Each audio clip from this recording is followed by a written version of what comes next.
रूप में मनाया जाए। केंद्रीय गृह मंत्री अमित शाह ने शुक्रवार को घोषणा की है 25 जून, जिस दिन 1975 में पूर्व प्रधानमंत्री इंदिरा गांधी द्वारा पत्थर लगाया गया, अब से संविधान हत्या दिवस के रूप में मनाया जाएगा। निश्चित ही आदरणीय गृह मंत्री श्री अमित शाह जी ने बहुत सत्य बात कही और मैं अध्यक्ष दिवाकराचार्य महाराज, सत्य सनातन धर्म प्रचारक, हिंदू धर्म गुरु पूर्ण रूप से समर्थन करता हूं। जिस प्रकार से अभी चुनाव के दौरान ये लोग लोकतंत्र और संविधान बचाओ का अभियान छेड़ के रखे थे, यही लोग 25 जून सन 1975 को मध्य रात्रि के दिवस, जब कांग्रेसी माता इंदिरा गांधी और पूरी कांग्रेस टीम के नेतृत्व में संविधान की हत्या कर दी गई थी और आम नागरिकों के, आम जनमानस के अधिकारों का हनन कर दिया गया था, और यही लोग संविधान बचाओ के नारे का अभियान छेड़ रखे थे। दुर्भाग्य की बात है कि जो लोग जनता को बरगलाने का काम करते हैं, निरंतर जिन्होंने संविधान पर हमला किया है, संविधान को अनेकों बार संशोधित किया है, संविधान पे जबरन कानून थोपे हैं, डॉक्टर बाबा भीमराव अंबेडकर की अवमानना की है, डॉक्टर बाबा भीमराव अंबेडकर का अपमान किया है, दलितों, शोषितों, वंचितों को अपमानित करने का काम किया है। जब हमारी आदरणीय राष्ट्रपति, जो एक छोटी जाति से आती हैं, ऐसा कहना नहीं चाहिए, लेकिन दुर्भाग्यजनक है, जब वो राम मंदिर में आती हैं तो उनका किस प्रकार से विरोधाभास का स्थिति पूरे देश में कांग्रेसियों के माध्यम से देखा जाता है। पूरा जो है गठबंधन जो INDIA के नाम से जो है चलाया जा रहा है, किस प्रकार से ये संपूर्ण रूप से, किस प्रकार से ये जो है भारत विरोधी और दलित विरोधी, संविधान विरोधी, लोकतंत्र विरोधी लोग हैं, जिन्होंने संविधान की हत्या कर दी थी। मैं पूर्ण रूप से इसका समर्थन करता हूं और साथ ही कांग्रेस जो है भारतीय जनता पार्टी से और राष्ट्रपति से मांग करता हूं कि जिस प्रकार से ये संविधान को लेकर बयानबाजी करते हैं, लोकतंत्र को लेकर बयानबाजी करते हैं और पूर्व में जिस प्रकार से इन्होंने कृत्य किए हैं, उसका पर्दाफाश खुलासा किया जाना चाहिए। इसके माध्यम से एक जागरूकता अभियान भी चलाई जानी चाहिए संविधान को लेकर।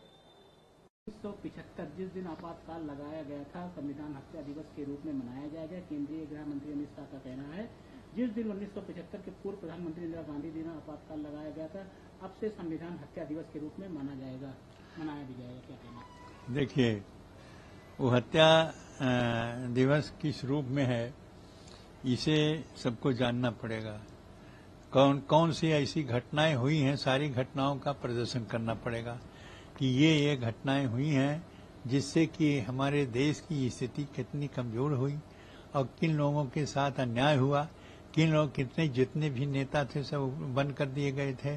तो ये हत्या दिवस के रूप में यदि आपातकाल को मनाते हैं तो ये जरूरी है, क्योंकि वहाँ तमाम हत्याएं हुई हैं और यहाँ तक कि कुछ लोगों को ऐसे जगह बंद किया जहाँ वहीं उनकी मृत्यु हो गई और आज तक उनके पता ही नहीं चला कौन कौन थे, कैसे थे।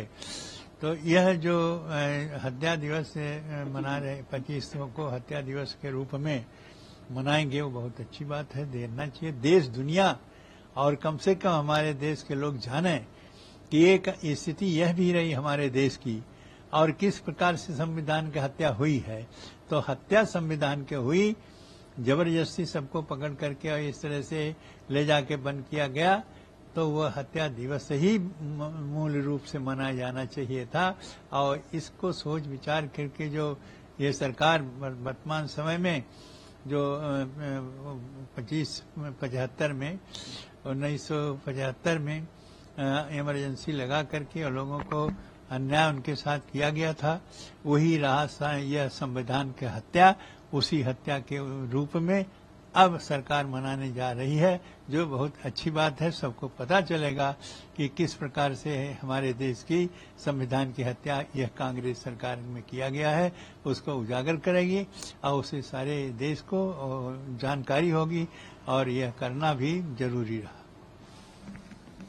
के रूप में मनाया जाए। केंद्रीय गृह मंत्री अमित शाह ने शुक्रवार को घोषणा की है 25 जून, जिस दिन 1975 में पूर्व प्रधानमंत्री इंदिरा गांधी द्वारा पत्थर लगाया गया, अब से संविधान हत्या दिवस के रूप में मनाया जाएगा। निश्चित ही आदरणीय गृह मंत्री श्री अमित शाह जी ने बहुत सत्य बात कही और मैं अध्यक्ष दिवाकराचार्य महाराज, सत्य सनातन धर्म प्रचारक, हिंदू धर्म गुरु पूर्ण रूप से समर्थन करता हूं। जिस प्रकार से अभी चुनाव के दौरान ये लोग लोकतंत्र और संविधान बचाओ का अभियान छेड़ के रखे थे, यही लोग 25 जून सन 1975 को मध्य रात्रि के दिवस जब कांग्रेसी माता इंदिरा गांधी और पूरी कांग्रेस टीम के नेतृत्व में संविधान की हत्या कर दी गई थी और आम नागरिकों के, आम जनमानस के अधिकारों का हनन कर दिया गया था। और यही लोग संविधान बचाओ के नारे का अभियान छेड़ रखे थे। दुर्भाग्य की बात है कि जो लोग जनता को बरगलाने का काम करते हैं, निरंतर जिन्होंने संविधान पर हमला किया है, संविधान को अनेकों बार संशोधित किया है, संविधान पे जबरन कानून थोपे हैं, डॉक्टर बाबा भीमराव अंबेडकर की अवमानना की है, डॉक्टर बाबा भीमराव अंबेडकर का अपमान किया है, दलितों, शोषितों, वंचितों को अपमानित करने का काम किया है। जब हमारी आदरणीय राष्ट्रपति जो एक छोटी जाति से आती हैं, ऐसा कहना नहीं चाहिए, लेकिन दुर्भाग्यजनक है जब वो राम मंदिर में आती हैं तो उनका किस प्रकार से विरोधाभास का स्थिति पूरे देश में कांग्रेसियों के माध्यम से देखा जाता है। पूरा जो है गठबंधन जो INDIA के नाम से जो है चलाया जा रहा है, किस प्रकार से ये संपूर्ण रूप से किस प्रकार से ये जो है भारत विरोधी और दलित विरोधी, संविधान विरोधी, लोकतंत्र विरोधी लोग हैं जिन्होंने संविधान की हत्या कर दी थी। मैं पूर्ण रूप से इसका समर्थन करता हूं और साथ ही कांग्रेस जो है भारतीय जनता पार्टी से और राष्ट्रपति से मांग करता हूं कि जिस प्रकार से ये संविधान को लेकर बयानबाजी करते हैं, लोकतंत्र को लेकर बयानबाजी करते हैं और पूर्व में जिस प्रकार से इन्होंने कृत्य किए हैं उसका पर्दाफाश खुलासा किया जाना चाहिए। इसके माध्यम से एक जागरूकता अभियान भी चलाई जानी चाहिए संविधान को लेकर। 1975 जिस दिन आपातकाल लगाया गया था, संविधान हत्या दिवस के रूप में मनाया जाएगा। केंद्रीय गृह मंत्री अमित शाह का कहना है जिस दिन 1975 के पूर्व प्रधानमंत्री इंदिरा गांधी जी ने आपातकाल लगाया गया था, अब से संविधान हत्या दिवस के रूप में मनाया भी जाएगा। क्या कहना? देखिए, वो हत्या दिवस किस रूप में है इसे सबको जानना पड़ेगा। कौन कौन सी ऐसी घटनाएं हुई हैं, सारी घटनाओं का प्रदर्शन करना पड़ेगा कि ये घटनाएं हुई हैं जिससे कि हमारे देश की स्थिति कितनी कमजोर हुई और किन लोगों के साथ अन्याय हुआ, किन लोग कितने जितने भी नेता थे सब बंद कर दिए गए थे। तो ये हत्या दिवस के रूप में यदि आपातकाल को मनाते हैं तो ये जरूरी है, क्योंकि वहाँ तमाम हत्याएं हुई हैं और यहाँ तक कि कुछ लोगों को ऐसे जगह बंद किया जहाँ वहीं उनकी मृत्यु हो गई और आज तक उनके पता ही नहीं चला कौन कौन थे, कैसे थे। तो यह जो हत्या दिवस मना रहे 25 को हत्या दिवस के रूप में मनाएंगे वो बहुत अच्छी बात है, देना चाहिए। देश दुनिया और कम से कम हमारे देश के लोग जाने कि एक स्थिति यह भी रही हमारे देश की और किस प्रकार से संविधान की हत्या हुई है। तो हत्या संविधान के हुई, जबरदस्ती सबको पकड़ करके और इस तरह से ले जाके बंद किया गया, तो वह हत्या दिवस ही मूल रूप से मनाया जाना चाहिए था। और इसको सोच विचार करके जो ये सरकार वर्तमान समय में जो 1975